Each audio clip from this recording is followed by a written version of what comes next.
Hi friends, welcome to தெரிஞ்சுக்கலாம் வாங்க.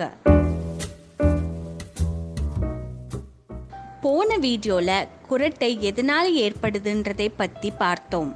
குரட்டையின் விளைவுகள் என்ன, அதை எப்படி தவிர்க்கிறதுன்னு இந்த வீடியோவில் பார்க்கலாம்.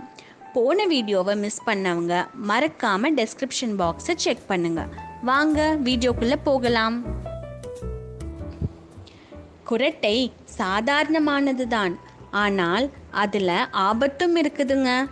குரட்டை சத்தம் சீராக இல்லாமல் சத்தம் அதிகமாகிறது, குறையிறது, சில நேரம் சத்தமே இல்லாமல் போகிறதுக்கு ஆங்கிலத்தில் ஒப்ஸ்ட்ரக்டிவ் ஸ்லீப் ஆப்னியான்னு சொல்லுவாங்க.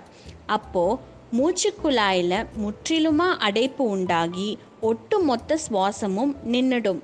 இதனால் மூளைக்கு போகிற ஆக்சிஜன் அளவு கொஞ்சம் கொஞ்சமாக குறைஞ்சிட்டு வந்து ஒரு கட்டத்தில் முற்றிலுமாக நின்றுடும். ஆனால் இந்த மாதிரி நேரத்தில் மூளை விழிச்சிக்கிட்டு நம்ம உடம்புல ஒரு அதிர்வை ஏற்படுத்தி சுவாச பாதை மறுபடியும் திறந்து செயல்பட வழி செஞ்சிடுது. அதனால தான் தூங்கிக்கிட்டு இருக்கிறவரோட குரட்டை சத்தம் திடீரென நிற்கிறதும் அடுத்த சில நொடிகளில் அவர் உடம்பை சிலிர்த்துக்கிட்டு மறுபடியும் சுவாசிக்க தொடங்குறதும் ஏற்படுதுங்க. இதில் என்ன பிரச்சனைனா, இவங்களுக்கு இரவில் தூக்கம் கெட்டுடும், காலையில் தலை வலிக்கும், புத்துணர்வு இருக்காது. இந்த நிலைமை அதிகரித்தா இதய துடிப்பில் பிரச்சனை, இரத்த அழுத்தம் அதிகரிக்கிறது, நுரையீரல் பாதிப்பு, மூளை பாதிப்புன்னு ஒவ்வொன்றா வரதுக்கு வாய்ப்பு இருக்குங்க. சரிங்க, குரட்டையை எப்படி தடுக்கிறதுன்னு கேட்குறீங்களா? தூங்கும்போது உயரம் குறைவான தலையணையை தலைக்கு வச்சுக்கலாம். மல்லாக்கா படுக்காம ஒரு பக்கமாக தலையை சாய்ச்சி படுக்கலாம். உடல் எடையை சீராக வச்சுக்கணும். தைராய்டு பிரச்சனைக்கு மருந்து கண்டிப்பாக சாப்பிடணும்.